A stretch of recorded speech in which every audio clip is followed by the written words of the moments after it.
গল্প হলো এক সম্ভাবনাময় জগৎ।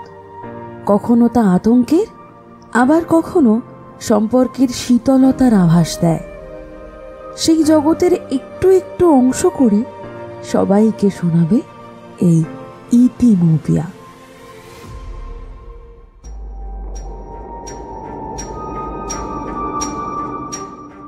নমস্কার এবং ইতিমুপিয়ায় আপনাদের সকলকে জানাই স্বাগত।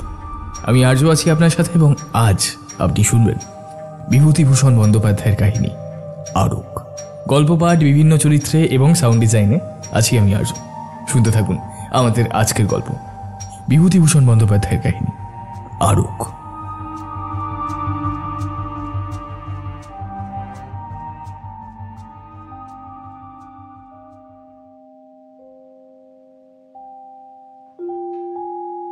লাহোর মিউজিয়ামে যখন চাকরি করতাম সেই সময় লাহোরের বিখ্যাত দেশবন্ধু কাগজের সম্পাদক বিনায়ক দত্ত সিং মহাশয়ের সঙ্গে আমার যথেষ্ট আলাপ হয়।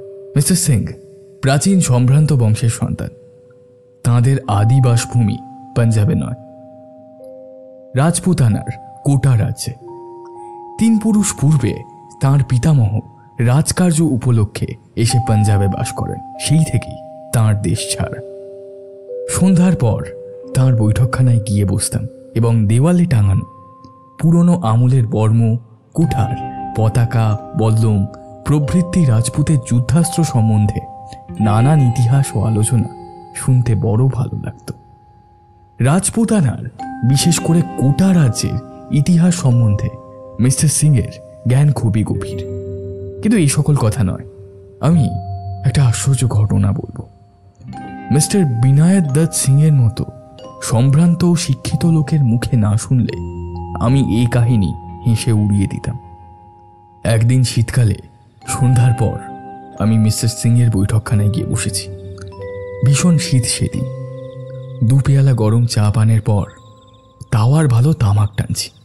হঠাৎ কি মনে করে আমি তাকে বললাম, আচ্ছা মিস্টার সিং, আপনি অপদেবতায় বিশ্বাস করেন? মিস্টার সিং একটু চিন্তা করে বললেন, হ্যাঁ, তা করি। তা ভূতুর দেখেছেন? মিস্টার সিং গম্ভীর সুরে বললেন, না, এ আমার কথা নয়, আমার ছোট ঠাকুরদার জীবনের ঘটনা।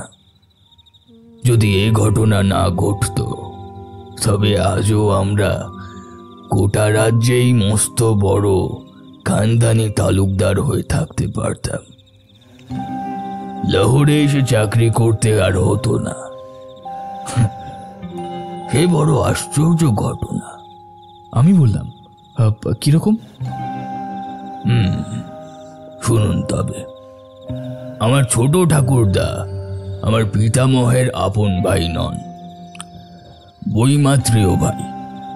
তিনি মস্ত শৌখিন পুরুষ ছিলেন, আর ছিলেন খুব সুপুরুষ। আমি মিস্টার বিনায়ক দত্ত সিংয়ের দীর্ঘ কৌরবর্ণ এবং বলিষ্ঠ দেহের দিকে চেয়ে সে কথা অস্বীকার করতে পারলাম না। তারপর তিনি বলে যেতে লাগলেন, আমি যখন তাকে দেখেছি তখন আমার বয়স খুবই কম, কিন্তু তিনি তখন বদ্ধ উন্মাদ। আমি বিস্ময় সুরে বললাম, হ্যাঁ, বদ্ধ উন্মাদ? একদম। কেন তিনি উন্মাদ হলেন সেই ইতিহাসের মূলেই এই গল্প। তিনি উন্মাদ হওয়াতে কোটা রাজদরবারের আইন অনুসারে তার ভাগের সমস্ত সম্পত্তি আমাদের হাত ছাড়া হয়। সে আলাদা বিষয়, যদিও আমি আসল গল্পে ফিরি। বিনায়ক দত্ত সিং তার অনবদ্য উর্দুতে সমস্ত গল্পটা বললেন। মধ্যে মধ্যে আমি তাকে নানান প্রশ্ন করছিলাম। সেসব বাদ দিয়ে শুধু গল্পটাই আমি নিজের ভাষায় প্রকাশ করলাম আপনাদের সামনে।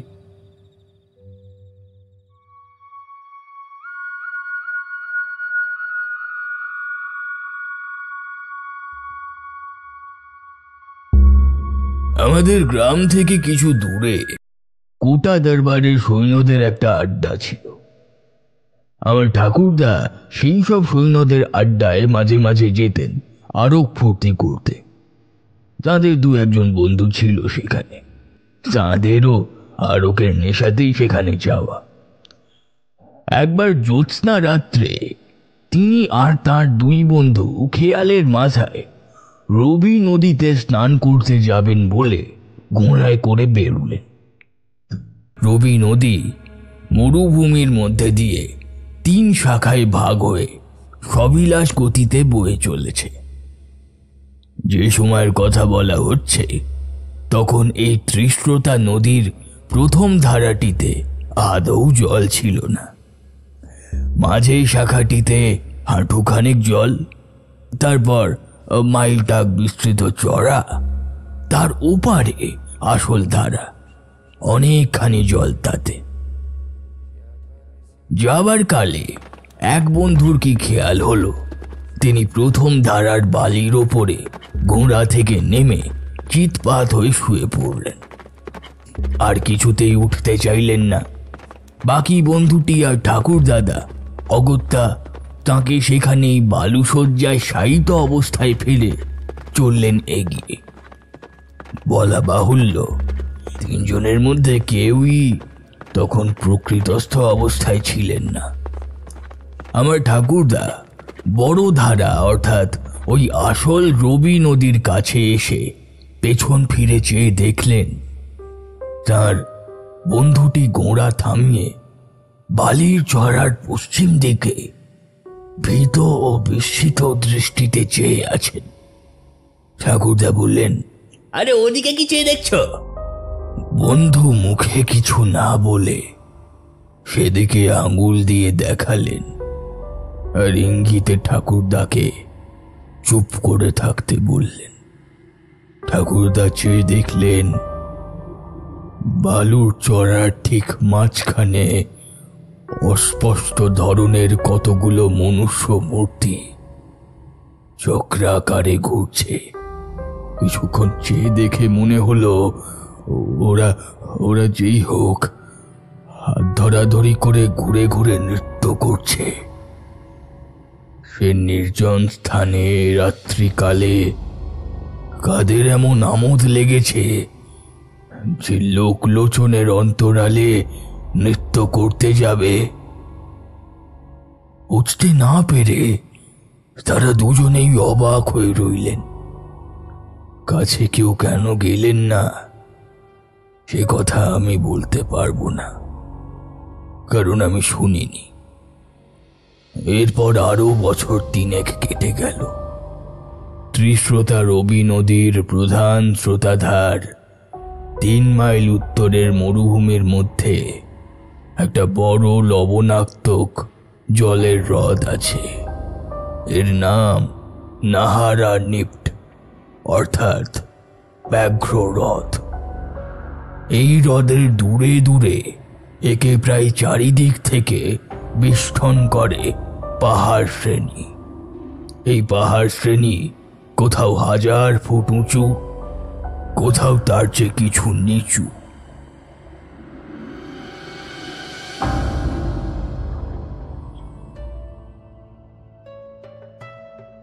হ্রদ ও পাহাড় থেকে খনিজ লবণ পাওয়া যায় বলে কোটা দরবার থেকে মাঝে মাঝেই এর ইজারা দেওয়া হতো ব্যবসায়ীদের।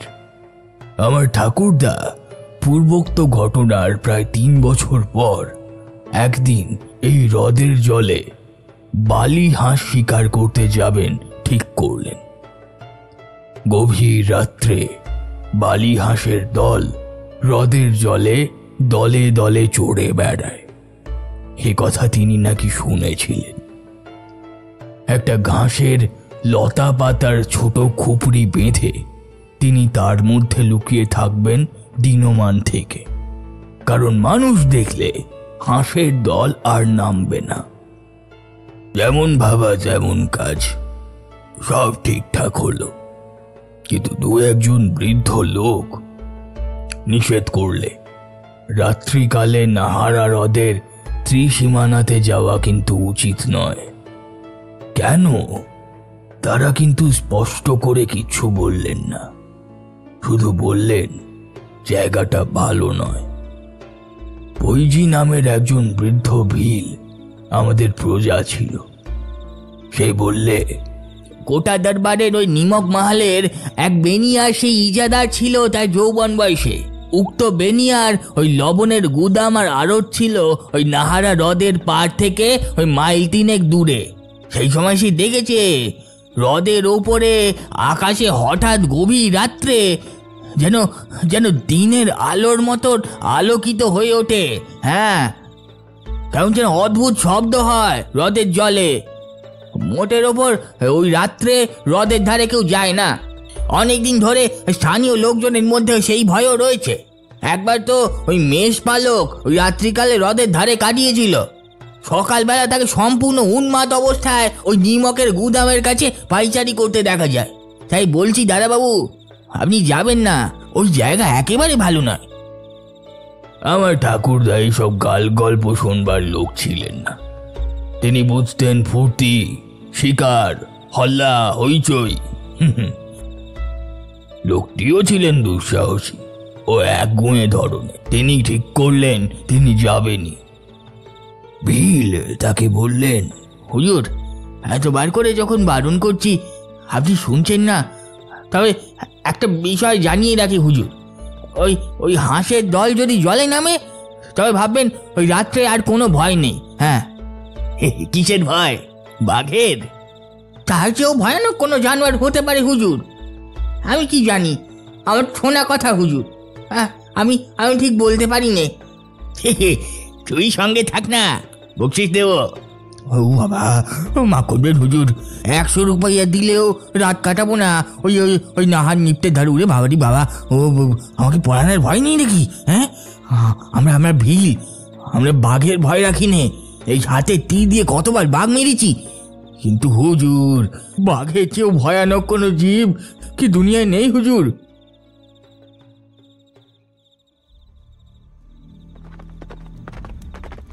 আমার ঠাকুরদা নাহারা হ্রদ ভালো জানতেন না।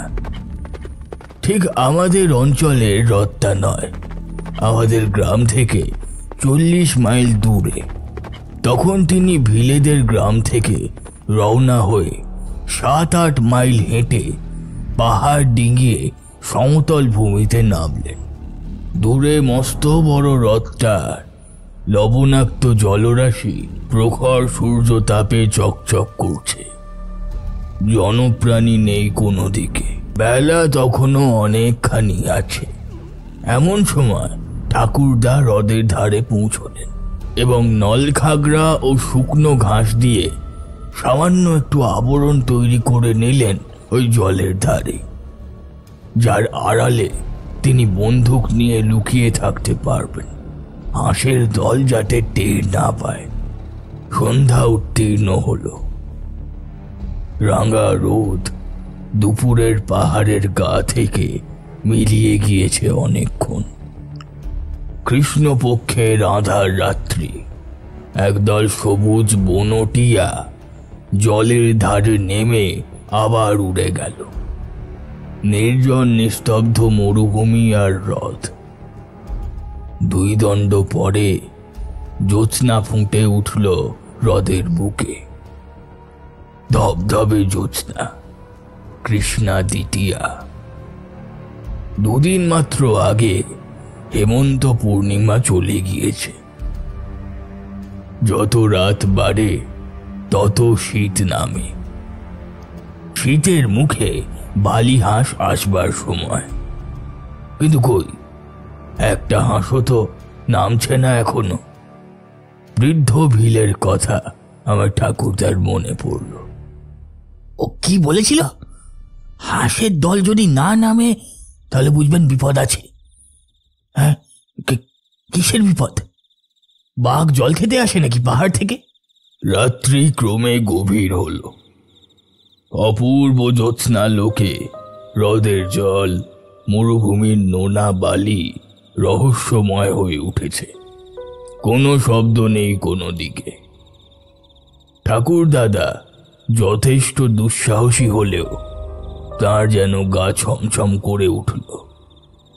জ্যোৎস্না সেই ছন্ন ছাড়া অপার্থিব রূপে তিনি চামড়ার বোতল বের করে কিছুটা আরক সেবন করলেন।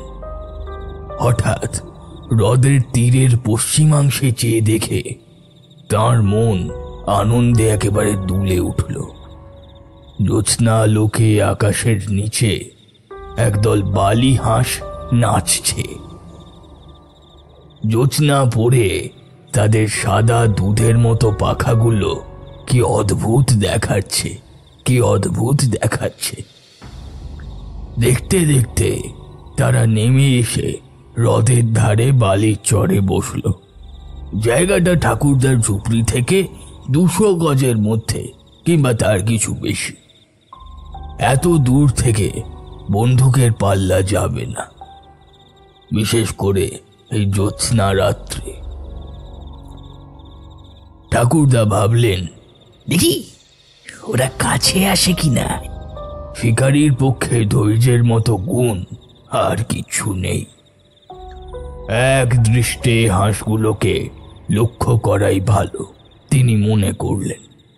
কিন্তু পরক্ষণে ঠাকুরদা বিস্ময়ে নিজের চোখ বারবার মুছলেন।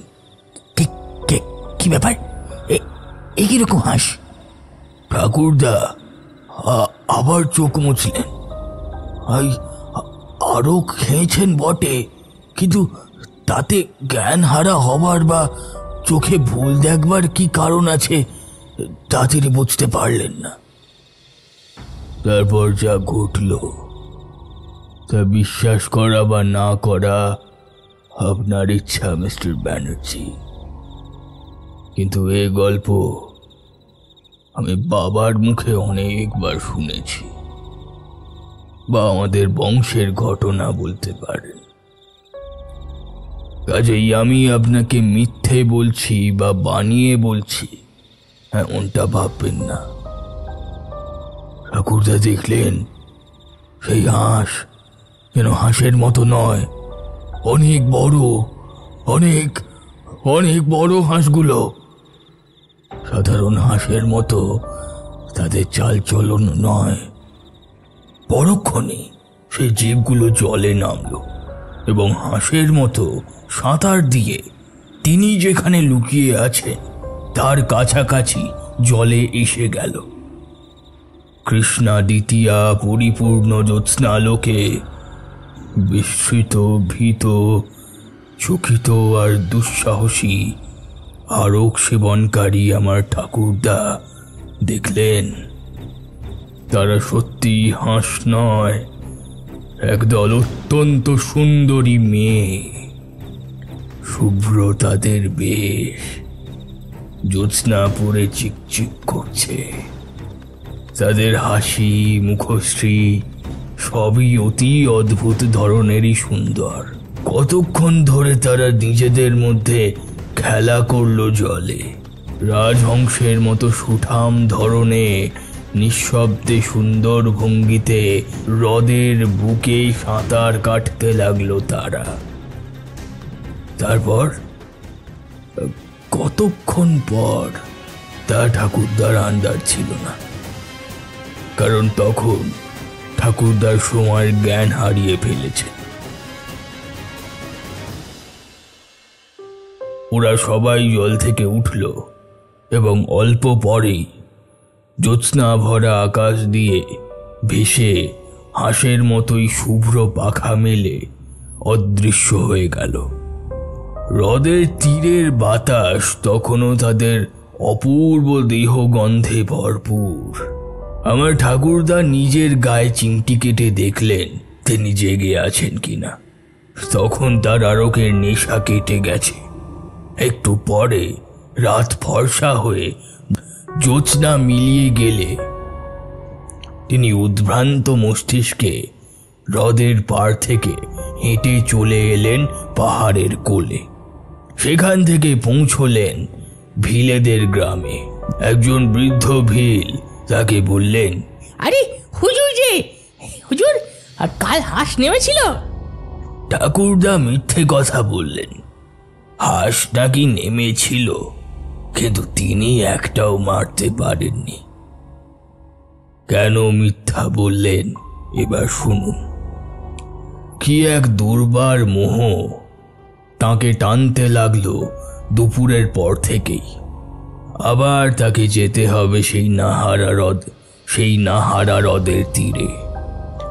রাত্রিকালে ভুইজিকে সত্যি কথা বললে পাছে সে বাধা দেয়, কিন্তু সেই রাত্রে বুনো বালি হাঁসের দল নামলো হ্রদের জলে, আসল হাঁসের দল। পরপর কয়েক রাত্রি শুধু বন্য হংসের দলই নামে, খেলা করে। আমার ঠাকুরদা ঝুপড়ির মধ্যে শুয়ে চেয়ে থাকেন সেই দিকে। বন্দুকের গুলি করতে তার মন সরে না। তারপর আরো একদিন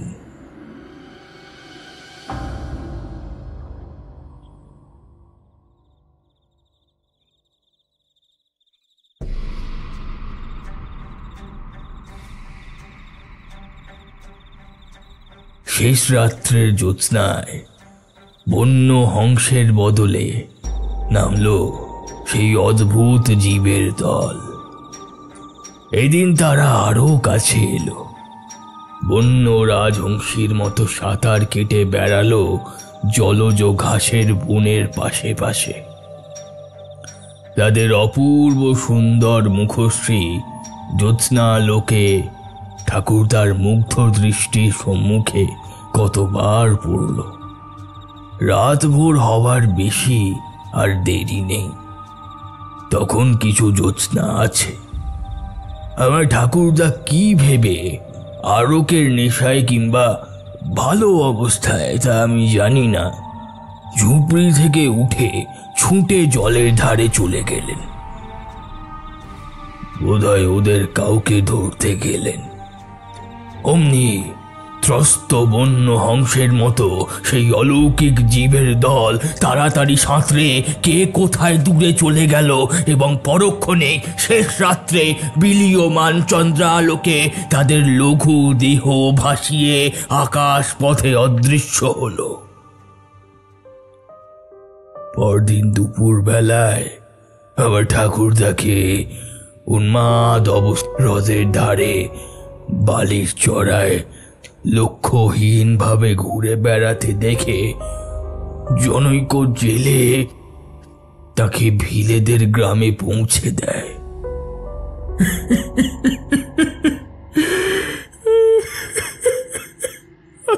আমি বলেছিলাম হুজুর, ওই হাঁসের দল যেদিন না নামে সেদিন বড় ভয়। ঠাকুরদা মাঝে মধ্যে ভালো হতেন, আবার উন্মাদ হয়ে যেতেন। ভালো অবস্থায় বাড়িতে এই গল্প করেছিলেন, একবার নয় বহুবার। মৃত্যুর 10 বছর আগে থেকে তার মোটেই ভালো অবস্থা আসেনি। বদ্ধ উন্মাদ অবস্থায় তার মৃত্যু ঘটে। বিনায়ক দত্ত সিং গল্প শেষ করলেন। আমি বললাম, ও বাবা, বাপরে, বিরাট অদ্ভুত ঘটনা। মিস্টার সিং বললেন, তবে এই গল্প বিশ্বাস করা 20 শতাব্দীতে খুবই কঠিন। হে আমিও জানি, আমাদের দেশের সকলে বিশ্বাস করেও না। এ আজ 50 বছর আগেকার ঘটনা বলছি। কেউ বলে ঠাকুরদার অতিরিক্ত আরক সেবনের ফলে ওই সব চোখের ভুল দেখা। বন্য হংসীকে ভেবেছেন আকাশের পরী। আবার কেউ বলে আকাশ পরী দেখলেই লোকে নাকি পাগল হয়। সেই বৃদ্ধ ভিল ভুইজি সেই কথাই বলতো। কি করে বলবো কোনটা সত্যি কোনটা মিথ্যে? তখন আমার জন্মই হয়নি মশাই।